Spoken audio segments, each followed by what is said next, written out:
Thank you, ladies and gentlemen, for the opportunity to talk this afternoon.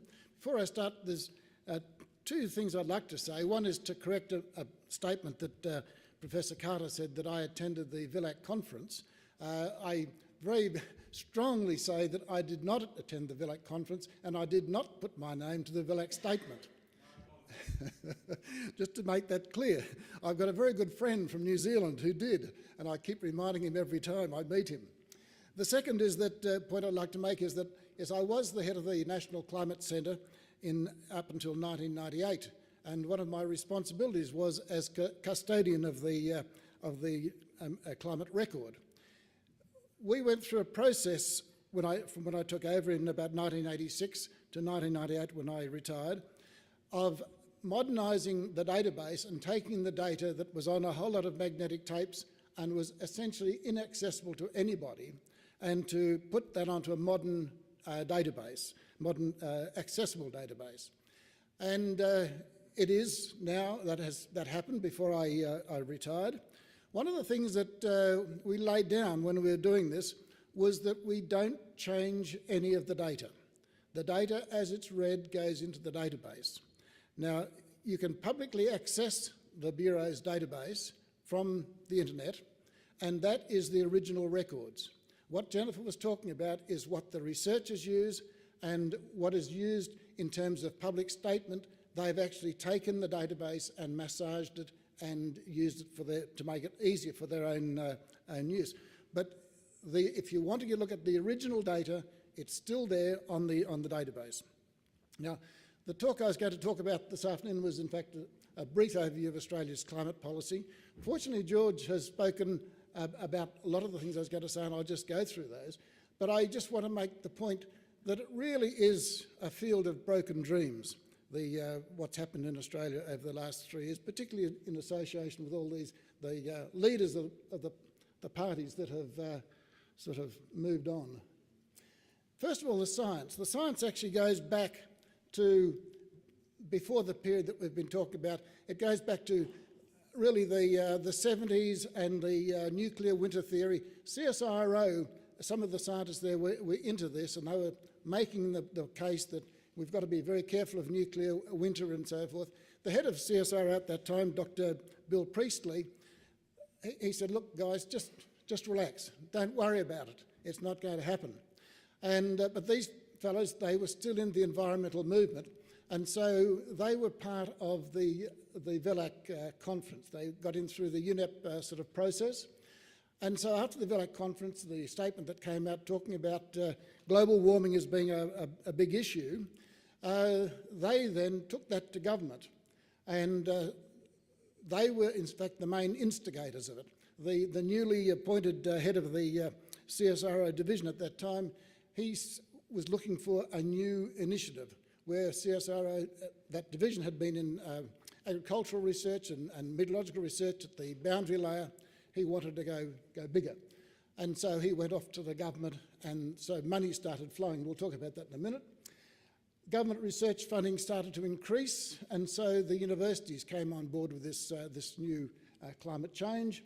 And even by the early 2000s, the Bureau of Meteorology was openly advocating this as well. And as Jennifer said, they're doing that very strongly at the present time. But I must say that I was on the Australian delegations to the INC meetings in 1990 and 91, and I saw my role there was to represent the science fairly and actually put to our delegation the uncertainties. Well, after the Rio conference,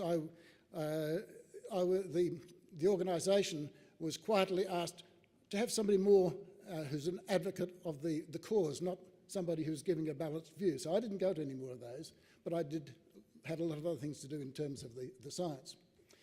So that was the sort of the science background, and so it was very difficult for government, with all of this institutional science pushing this one cause, for them to take a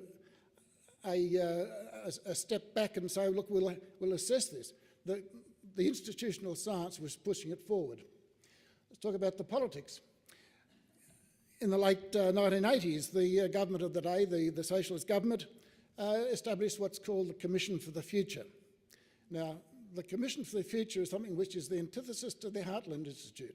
It's government funded, looking for issues that you can put government money in to fix. And so when the CSIRO came to them and said, look, this is the big issue, they then started promoting the cause, having conferences and so forth.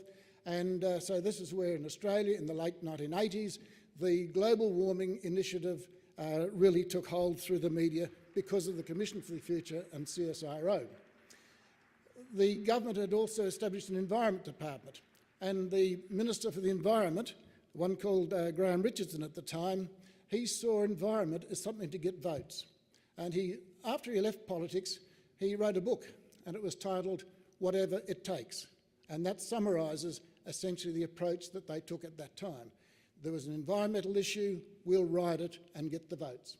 And so again, it's getting this momentum for the climate change issue before the people. The parties, now the Socialists, I won't dwell on any of this because George has actually gone through the impacts on the Prime Ministers and so forth, but essentially the Socialists were in power from the sort of middle 1980s to the 1990s. They took this initiative, they took up the environmentalism with gusto. Australia was very active in the IPCC and the Framework Convention. The Australian delegate was one of the chairpersons of one of the subcommittees, and additional funding was flowing to research institutes. And the Socialists, and they returned to power in 2007, and the new Prime Minister, Kevin Rudd, he went off to Bali and got a standing ovation at the conference because Australia was going to ratify the Kyoto Protocol, which they weren't doing before.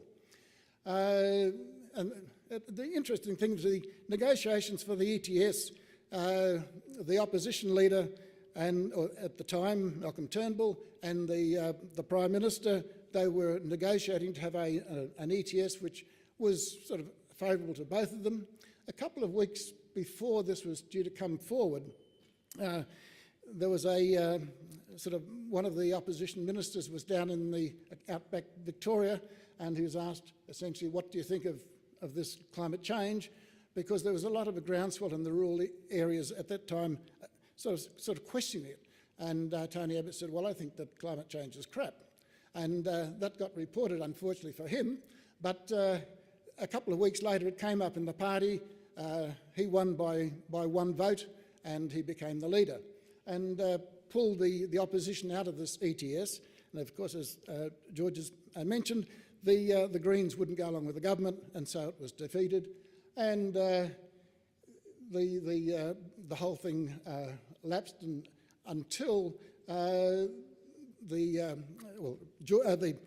Rudd was defeated, and the new election they were holding, Julia Gillard, after the election, said she'd bring in a carbon tax, and that was brought in. And now at the stage where she was the Labor has gone out, and the Liberals have come in on the basis they're going to get rid of the carbon tax, and it's almost there at this stage. The Conservatives, they were in government from 2000 up until 2007, and they were sort of riding this because of the great public groundswell of something should be done. The media was saying something should be done. The institutional science was saying something should be done. They played low key. There was not the ETS, the sort of renewable energy targets were spoken about, and states brought some of them in. They were brought in. They lost government in 2007. I don't think it was because of the climate change issue that they weren't taking enough action. It was because of a government that had been there for a long time. It could have had a much more vigorous election campaign, but they were just beaten.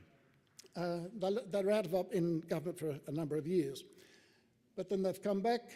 What have we got there? They won government on the basis that they're going to change the carbon tax.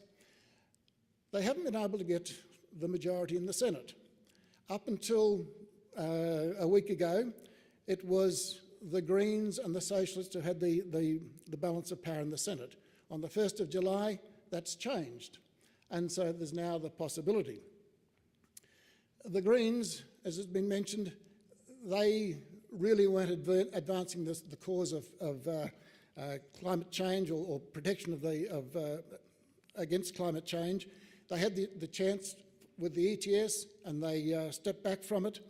They brought in the carbon tax to get government, or they to get government to get control of the Labor Party, which they did. But now they haven't got the balance of power.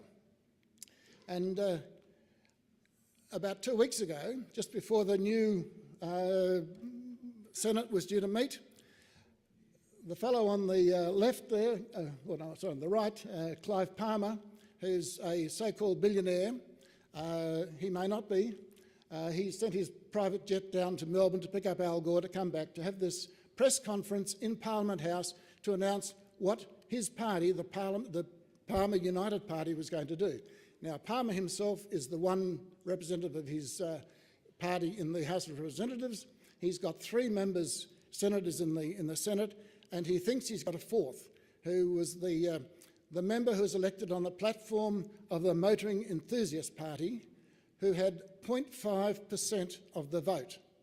So on 0.5% of the vote, this gentleman has got into the Parliament, and then he's sidled up to, or Palmer has brought him in, and so theoretically there's 4 votes that they've got, and with a couple of other independents, Tony Abbott might be able to get the vote through.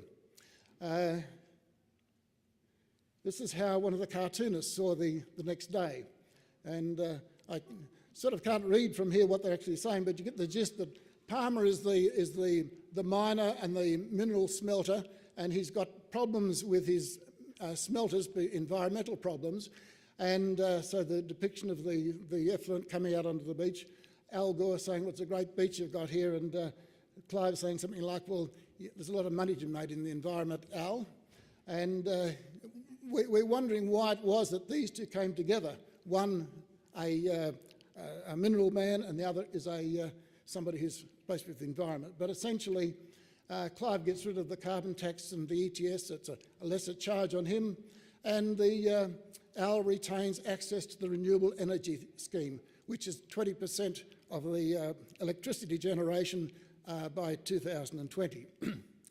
The PUP policies, this is Palmer's party, they support the Conservatives to rescind the carbon tax. They support the Socialists agreeing that an ETS should be continued with no cost for credit until international action is agreed. Therefore, actually nothing's going to happen, but we agree with the Socialists. And they support for the Greens by retaining the renewable energy targets, which are opposing direct action. So just to summarise, the science in support of dangerous anthropogenic global warming, I say it's in mortal decline. It just won't die down. I think we've heard over the last 2 days the parlous position that this scare is now in. It is almost on the dying stages, but they won't agree that it's gone. The Socialists have followed a populist position all along, and much to their regret, because the populist position has changed and they're left out, like we'd say, like a shag on a rock. The Greens have lost opportunities because they had the chance to bring in an ETS, and they didn't because it wasn't hard enough. The Conservatives have government, but they really haven't got control of the Senate, and they can't bring things in. And the PUPs, the Palmer United Party, well, they're like the proverbial dog that's been chasing the bus, and eventually, to their amazement, they've caught the bus. They really don't know what to do. They're all over the place, and I very much have sympathy with the government at the present time, because they're going to be very hard to manage in the Senate. Thank you very much.